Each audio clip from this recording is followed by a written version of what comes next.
16장 18절에서 22절 말씀.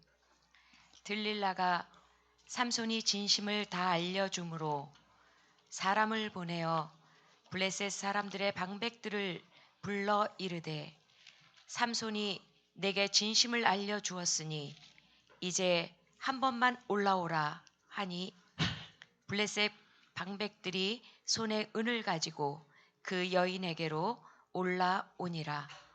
들릴라가 삼손에게 자기 무릎을 베고 자게 하고 사람을 불러 그의 머리털 7가닥을 밀고 괴롭게 하여 본즉 그의 힘이 없어졌더라. 들릴라가 이르되, 삼손이여, 블레셋 사람이 당신에게 들이닥쳤느니라 하니, 삼손이 잠을 깨며 이르기를, 내가 전과 같이 나가서 몸을 떨치리라 하였으나 여호와께서 이미 자기를 떠나신 줄을 깨닫지 못하였더라. 블레셋 사람들이 그를 붙잡아 그의 눈을 빼고 끌고 가사에 내려가 노줄로 매고 그에게 옥에서 맷돌을 돌리게 하였더라. 그의 머리털이 밀린 후에 다시 자라기 시작하니라. 아멘. 할렐루야. 할렐루야. 네, 우리 권사님들 수고하셨습니다. 네, 제가 늘 팬인 거 아시죠? 네, 네. 이렇게 버스를 타시면 왜 아주머니들이 왜 묻지마 춤을 추잖아요. 제가 요즘 이해가 잘 됩니다. 왜 그런가 하면 아줌마하고 살다 보니까 아줌마들이 이거 안 하면 미쳐버리겠구나 하는 생각이 들어요. 그래서 온몸을 다하여 몸으로 헌신해서 푸는 이게 찬양이 또 얼마나 좋습니까? 할렐루야. 네, 계속 푸시기를 바랍니다. 그래서 선포도 하시고 기왕이면 좀 앞으로 좀 오시죠. 이렇게 알록달록 예쁜 옷을 입으셨는데 그 조금 더 앞으로. 네, 뭐, 오늘 신장로님이 어디 가셨나 했더니 아주 멋지게 오늘 한 판에 동원되셔서 너무 감사합니다. 자, 오늘 말씀의 제목은요, 핵심 코드를 놓치지 말라 하는 건데, 여러분 오늘 이 삼손 얘기 나오지 않습니까? 이 삼손이 결국은 오늘 이제 가장 이 사사기의 삼손의 이야기 중에 가장 비극적인 대목이에요. 비극적 대목. 삼손의 약점은 지난번부터 우리가 봤던 대로 16장 1절을 시작하면서부터 봐도 삼손이 가사에 가서 거기서 한 기생을 보고 하면서부터 이 삼손이 보고, 그리고 나서 오늘 여기 18절 19절에 삼손이 들릴라가 삼손의 진심을 다 알려줌으로 하면서 집요한 어떤 유혹에 의하여 결국 그 아킬레스건이 문제가 돼서 삼손의 죄의 독이 퍼져 쓰러지는 장면을 오늘 보게 되는 것이죠. 여러분, 삼손을 침몰시킨 것은 삼손의 세욕, 또 들릴라의 무력, 이 두 가지가 합쳤는데 무슨 일을 이루지 못하겠어요. 세상에 있을 수 있는 무기가, 가장 강력한 무기가 세욕, 무력, 정욕, 물력. 이거 참 여러분 벗어나기가 어렵죠. 이 두 개가 만났으니 여기에 가장 최대의 피해자는 하나님의 자녀 삼손인 거예요. 그러니까 여기 이 들릴라가 삼손은 들릴라에게 빠졌을지 모르지만 들릴라는 삼손을 사랑한 게 아니잖아요. 지금 본문 보니까. 그렇죠? 그러니까 우리가 내가 사랑한다고 반드시 상대방이 나를 사랑하는 거 아닙니다. 거기에 착각이 있어요. 그래서 세상의 소위 세속적 사랑에는 본질적으로 이렇게 if의 사랑이라고 하잖아요. 무슨 조건을 걸고 뭐 한다면 하는 이것은 사단이 전형적으로 사람을 자기의 어떤 면에서 유혹의 그물 속으로 끌어들이는 아주 중요한 방식이에요. 아니면은 뭐뭐 때문에 because of의 사랑, 조건을 가지고 뭐 했기 때문에, 여건이 됐기 때문에, 매력이 있기 때문에, 아니면 뭐 벌이가 좋기 때문에, 아니면 장래가 아주 상당히 뜨고 있기 때문에, 다 이런 사랑은 그 조건만 사라지면 결국은 실체 없는 그야말로 허망한 것들이다. 이런 사랑에 이제 삼손은 여기에 이제 빠져서 들릴라도 자기를 좋아한다고 믿었는지 모르겠어요. 근데 하나님이 바로 무너지게 한 게 아니고 3번 정도는 기회를 줬잖아요. 왜냐하면 블레 사람을 몰고 들어오는 걸 보면 자기가 얼마나 위기에 처해 있고 죽을 수 있다는 걸 알아야 되죠. 그런데 사랑하는 삼손을 철저하게 배신한 게 누구냐? 이제 들릴라인 것인데, 여기서 보면 이제 18절 말씀에 들릴라가 삼손의 진심을 다 알려줌으로 사람을 보내어 블레 사람들의 방백들을 불러 이르되 삼손이 내게 진심을 알려주었으니, 마지막에는 결국은 자기의 진정성을 토설하게 됐다. 진심을 알려주게 됐다. 거꾸로 보면 하나님께서 10가지를 어겼어도 한 가지 언약의 줄을 가지고 하나님은 그것을 기억하사 삼손을 계속 쓰셨는데, 우리가 하나님의 어떤 때는 100가지를 우리가 실패를 해도 한 가지 하나님 앞에 그리스도의 어떤 보혈을 믿음으로, 그리스도의 어떤 핏부림을 우리가 붙잡음으로 인하여 하나님이 쓰시는 은총을 받다가, 여러분 이스라엘 백성이 꼭 그런 거거든요. 광야에서 하나님이 10,000가지로 참습니다. 광야에서 하나님이 시시때때로 하나님이 징벌하는 거 아니에요. 원망합니다. 불평합니다. 그들은 끊임없이 하나님에 대해서 왜 우리를 애굽에서 끌어냈냐고 말합니다. 그럼에도 불구하고 하나님이 꼭 참아요. 이게 몇 년 참으셨어요? 강산이 3번 변하고 38년간을 참으셨어요. 근데 마지막에 이 사람들이 건들지 말아야 할 선을 건드렸어요. 그게 뭔가 하면 만나를 건드린 거예요. 이 박한 식물을 싫어합니다. 근데 만나는 사실은 누구를 예표하는가 하면 하늘로서 내려온 생명의 떡이신 그리스도를 예표하고 있는 거예요. 하나님이 직접 공급하여 너희의 호흡을, 너희 육체를, 너희의 걸음을, 에너지를 공급하는 하나님의 사랑임을 오늘 주고 있는 바로 우리의 존재 이유입니다. 존재 이유. 저와 여러분이 오늘 이 시간의 존재 이유는 예수 그리스도라는 사실을 잊지 마셔야 돼요. 우리의 찬미의 존재 이유, 우리가 모이는 존재 이유, 우리가 살아갈 존재 이유. 근데 이것에 대해서 이 박한 식물이라고 정면적으로 하나님의 최대의 선물에 대해서 건드는 순간에 하나님은 더 이상 재고의 여지 없이 가차 없이 광야에서 불뱀을 보내요. 그들을 물려 죽게 했다 이 말이죠. 오늘 우리가 마지막에 최후에 삼손은 여러 가지 그 나시린으로서의 많은 언약을 스스로 어겼습니다. 부정한 시체를 만졌습니다. 이방 여인과 결혼했습니다. 오늘도 포도주와 독주를 마셨습니다. 그럼에도 불구하고 그 머리 위에 하나님과의 언약의 증표 하나를 그는 딱 감추고 있어요. 그 은혜의 약속의 끈을 따라, 이게 불평등 조약이고 불평등 계약이죠. 삼손은 다 어겼어도 하나님은 하나만 지켜도 그 은혜를 통해서 언약적 역사를 통하여 은혜를 부어주시더라 이거죠. 이게 하나님이 늘 우리한테 손해보는 관계인 걸 아시죠? 여러분 이게 이해가 안 되시면 부모와 자식 간의 관계가 좀 그런 관계입니다. 자식놈들은 다 받아먹고도 늘 당당하잖아요. 당당해야 안 해요. 당당할 뿐만 아니라 부모를 야단까지 치잖아요. 왜 적게 주냐고. 그리고 다 받아먹은 다음에 또 부모가 다음 애프터 서비스가 없다고 또 야단치잖아요. 그래서 결혼한 이후에도 계속 부모에게 야단을 쳐가는 게 이 자식이에요. 자식. 이유가 있다면, 이 똑같은 계약을 하면 그런 종업원은 존재할 수가 없어요. 그런 어떤 직원이 있다면 절대로 그런 평등적 계약 관계에서는 존재할 수가 없어요. 이 부모라는 것은 일종의 사랑의 계약, 하나님의 은혜의 계약이라는 게, 하나님 우리를 사랑하기로 작정했고 부어주시기로 작정했고 우리에게 축복하기로 작정했기 때문에 한 가지 끈이라도 있어도 하나님은 그걸 통하여 우리를 기어코 은총의 자리로 이끌어 하나님의 뜻을 이루기를 원하십니다. 할렐루야. 근데 오늘 여기 삼손이 마지막에 진정성이라는 것은 마귀에 대한 진정성이요, 사단에게 자기의 무장을 스스로 해제하고 자기의 힘의 근원에 대해서 다 토설하며 하나님과의 언약관계에 등을 돌리며 사단에게 여러분 백기투항을 하고 있는 모습, 우리가 하나님께 등을 돌리는 순간에 위험은 증가하고 백기를 들고 사단의 품에 안기는 순간에 그의 인생의 생명은 끝난다. 이게 포도나무 줄기가 가지가 줄기를 딱 떠나는 순간부터 죽음이 그를 지배한다. 갈라디아 5장 17절 말씀에 육체의 소욕은 성령을 거스리고 성령의 소욕은 육체를 거스리나니 이둘이 서로 대적함으로 너희 원하는 것을 하지 못하게 하려 함이라.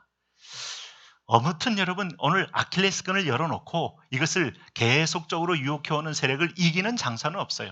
우리 이제 그런 말을 가끔 하잖아요. 사람이 아무리 건강해도 세월을 이기는 장사 없다라고 말하는데, 이런 걸 보면 이게 조금 우리가 연단된 체질을 많이 갖게 되면 노화를 좀 방지하듯이 여러분 인생도 좀 최후까지 우리가 참 건강을 유지하며 승리할 수는 있어도요, 그러나 이 땅을 떠나가는 이 연약한 그릇 자체는 우리가 체질 자체가 변할 수는 없어요. 그래서 경건에 이르기를 연습하라는 겁니다. 연습하라. 그리고 너희의 죄로 너희 죽을 몸에 왕노릇하지 못하게 하라는 거예요. 근데 어느 순간에 이제 이 19절에 보면, 19절 보셨죠? 한번 읽어보시죠. 시작. 들릴라가 삼손에게 자기 무릎을 베고 자게 하고 사람을 불러 그의 머리털 7가닥을 밀고 괴롭게 하여 본즉 그의 힘이 없어. 여기 이제 여러분 사사기 16장에서 삼손의 일생 가운데 가장 사실은 비극적인 어떤 분기점이 되는 거죠. 들릴라는 삼손에 조용히 불러서 무릎을 보고 사랑의 어떤 그런 스킨십을 하는 것처럼 보이지만은 그것은 곧 삼손의 장례식을 의미하는 거였다. 그 사이에 그는 머리는 밀립니다. 언약은 밀립니다. 하나님과의 축복된 관계는 밀리는 겁니다. 성령을 소멸했을 때 소멸하는 것은 그렇게 어렵지 않아요. 그러나 그 이후에 나타난 모든 영적 상황은 어둠의 세력이 나를 지배하고 세상의 세력이 나에게 유혹을 하며 더 큰 대가를 치르는데, 여기 보면 이제 이게 다음 부분은 좀 괴로운 거 장면이죠. 네? 삼손이 힘이 없어졌어요.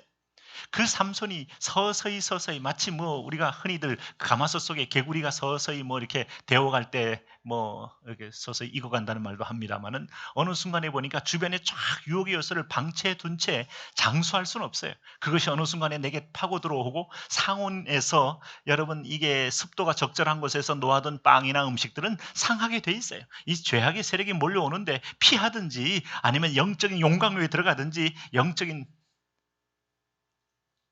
이 사실을 저는 자기만 모른 채 오늘 머리 다 깎이고 하나님과의 언약이 단절됨을 의미해요. 드디어 나시린으로서 스스로 언약 폐기를 의미합니다. 언약 폐기. 여러분 주일날 이거 율법책에서 이게 주일 성수 안 하면 너 당장 내가 때린다 이런 말은 없지만 그거 서서히 뭉개는 순간에 하나님과의 관계가 뭉개지고 끈이 뭉개지면서 내 일주일에 6일 동안이 여러분 점점 뭉개져 간다는 사실을 아시나요? 네? 하나님께서 허락한 여러분 10의 1에 하나님의 귀한 예물에 대해서 뭉개는 순간부터 10의 9가 뭉개지면서 나중에 물질이 나를 이끌어간다는 걸 또 아시나요? 우리가 하나님의 성소에서 기도 시간을 뭉개는 순간부터 하루 전체가 여러분 인생이 뭉개지며 서서히 여러분 나는 나 홀로 고깃덩어리 같은 존재로 이미 서서히 전락된 걸 아시나요? 중요한 것은 이렇게 서서히 되는데 나는 그걸 모른다는 거죠. 20절 말씀 보세요. 이게 이제 삼손의 영적 상태입니다. 같이 읽습니다. 들라가 이르되 삼손이여 블레 사람이 당신에게 들이닥쳤느니라 하니 삼손이 잠을 깨우며 이르기를 내가 전과 같이 나가서 몸을 떨치리라 하였으나 여호와께서 이미 자기를 떠나신 줄을 알게 하지 못하. 이게 가장 여러분 사사기에서 아픈 대목 그리고 무서운 대목이 아닐까 하는 생각이 들어요. 내 안에 성령이 떠났고 내 안에 하나님의 임재가 떠났고 하나님의 능력이 떠났는데 여러분 내가 누리고 있는 재산, 내가 누리고 있는 건강, 기회, 내 건 줄로 착각했다가 하나님께서 회수하는 순간에 이것이 나의 실체가 드러나는 데는 그리 오랜 시간이 걸리질 않아요. 보면. 그래서 항상 주인을 인정하고 의식하고 주인과 접속돼 있을 때만이 그것이 정상적 관계이지 오늘 여기도 보면 20절 말씀에 삼손이여 블레 사람이 당신에게 들이닥쳤느니라. 언제든지 믿음의 테스트는 우리에게 다가옵니다. 네, 사단이 다가옵니다. 사단은 여러분 여전히 강합니다. 그럴 때 오늘 내가 능히 오늘 불에 탄 삼새끼처럼 내가 끊어버리리라. 아니요. 네, 이미 여호와가 떠나서 능력이 없어요. 마치 라오디게아 교인들처럼 자기들이 지금 살아있다는 이름은 있지만 실제로 죽은 4대 교인처럼 눈은 열려있지만 사실은 실제로 보지 못하는 것처럼 사실은 몰라요. 로마서 2장에 보면 하나님의 택하신 선민이라고 자부하는 여러분 유대인들이 실상은 여러분 가장 어둡고 그리고 하나님 보낸 아들 예수님을 십자가에 달려 죽였으면서도 옳다고 믿는 이 엄청난 착각이 내 인생에도 내 가정에도 내가 따르는 여러분 오늘 일터와 상황에도 얼마든지 올 수 있다. 그래서 사무엘상 16장에도 사울이 성령이 떠났을 때 그 실체를 여러분 자기는 그게 자기 능력인 줄 알았어요. 소스가 자기에게 나오는 줄 알았어요. 소스는 아무것도 없어요. 여러분 기도할 때 은혜가 임하고 하나님과 접속돼 있을 때 생수가 임하고 할렐루야. 또 우리가 꿈을 꿀 때 하늘의 환상이 열려지고 내게서 나오는 것들은 없다. 로마서가 말한 것처럼 네게서 나오는 것은 다 열린 무덤 같은 것만 나오는 거지. 네, 이거 여러분 자꾸 열지 마세요. 닫아버리고 내 건 닫고 위는 열려야 돼. 그래야 사람이 여러분 좀 아름다워지고 사람다워지고 여러분 정말 영적인 존재로서 세상에 승리하는 존재가 돼요. 에베소 교회 지금도 살아있는 줄 알지만 주님께서 그 에베소 교회를 방문했을 때 내가 첫사랑을 버렸다. 너희가 처음의 시작은 그렇게 출발은 잘했지만은 사실은 지금 상태는 어디서 떨어져 있는 줄 어디서 떨어진 줄도 모르는 무지한 상태고 그러므로 너는 돌이켜 회개하라. 네. 그리고 처음 행위를 가지라 하는 걸 보니까 잘 몰랐다는 거예요. 자기들은 그래도 굉장히 건강하고 건전하고 바른 정통적 신앙이라고 믿었던 그들에게 있어서 이미 사랑 떠난 교리, 사랑 떠난 여러분 이 독단만 도구마만 있는 이 상황에서 나는 너희와 함께 동행하기 어렵다. 냄새난다. 그런 거예요. 네? 그래서 우리가 여러분 사사기를 보면서 경험할 수 있는, 깨달을 수 있는 것은 항상 골로새 말씀처럼 깨어 믿음에 굳게 서 있는 겁니다. 그리고 분별하는 겁니다. 그리고 나의 약점을 향하여 오늘 주의 보혈이 마지막 그 부분을 덮도록 구하시는 것이고, 이 보혈의 장막 속에 우리가 거하면서 이게 이제 이렇게 몇 번 경험해 보면 어디서 힘이 나는지, 네? 가끔 전기 도구를 보고 아무리 스위치를 누른다고 되는 게 아니고 이게 원천이 있다는 걸 아는 사람은 제일 먼저 할 일은 코드 꼽는 겁니다. 아침에 일어나서 사랑의 코드, 생명의 코드, 은혜의 코드를 제일 먼저 꽂는 것은 이미 너무 환하게 알기 때문에, 이것이 아직 무지하다나 우둔한 사람은요, 이게 소스를 모를 때 엉뚱한 데서 시간을 낭비하고 엉뚱한 데서 인생을 낭비하고 기회를 낭비하는데, 우리가 제일 먼저 깨어있을 일은 하나님과의 관계의 여러분 투명함 속에서 소통의 문이 열리고 교제의 문이 열리고 하나님으로부터 드디어 비로소 영적 환상이 와야죠. 할렐루야. 그런 은혜가 있기를 바랍니다. 그래서 날마다 주님이 걸음걸음 인도하는 축복, 걸음걸음 이끌어가는 은혜, 내 인생 속에 하나님 라오디게아 교인같이 되지 말고 사대 교인같이 되지 말고, 하나님 살아있다는 이름은 있지만 실상은 죽은 자라 하는 그런 자기 망각, 자기 착각, 자기 스스로 속는 자리에 있지 않고 날마다 스스로 분별하여 때를, 시세를 분별하고 자신을 분별하며 오늘 하나님과의 관계에 딱 붙어 승리케 하여 주옵소서. 그렇게 되면 사막에서도 여러분 뿌리가 깊으면 사막이 변하지 나무가 말라 죽질 않아요. 예, 내가 사막에서 그 오랫동안 이 관목들 보면서 이거 얼마나 됐을까요? 했더니 2000년쯤 된 나무들이 보통 많은 게 아니에요. 얘네들이 버티고 있는 거예요.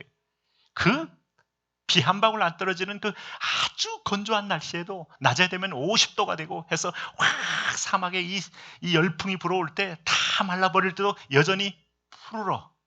와, 무섭잖아요. 이런 나무를 보면 무서워하셔야 돼요. 너는 누구니? 하고 물어봐야 돼요. 그럼 얘가 어디 있는가 하면 뿌리가 계속 내려가는데 심지어 어떤 뿌리는 200m. 네. 네. 그래서 뿌리 깊은 남간 바람에 아니 멜세. 꽃독효 여름 하나니, 이런 얘기를 하게 되는 거예요. 오늘도 여러분 이 하나님의 생수의 근원에 쫙 잇대어 있는 은혜가 있기를 바랍니다. 하나님 그런 축복이 있게 하시고 우리가 세상을 바꿀 수 있는 영성 갖기를 원합니다.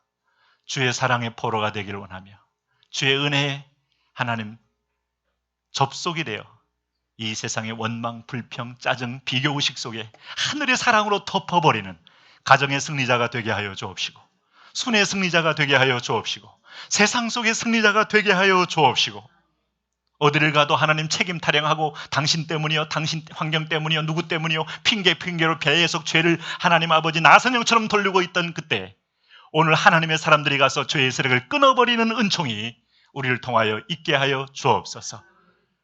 오늘 내가 그것을 안고 하나님 십자가로 달려가는, 그리하여 죄의 번짐을 막아버리는 비나스가 되게 하여 주옵소서. 예수님의 이름으로 기도합니다. 아멘. 자, 오늘 여러분 우리 시간에는요, 우리 권사님, 김 권사님이신데, 네, 오늘 저 분당에서 또 오셨습니다. 바로 이어서 간증 메시지를 함께 나누도록 하겠습니다. 우리 남편 되시는 선생님 같이 오셨는데 어디 계시나요? 네, 뒤에 예 이렇게 멋진 미남이시잖아요. 네, 박수로. 네, 여의도 순복음교회 분당 성전에서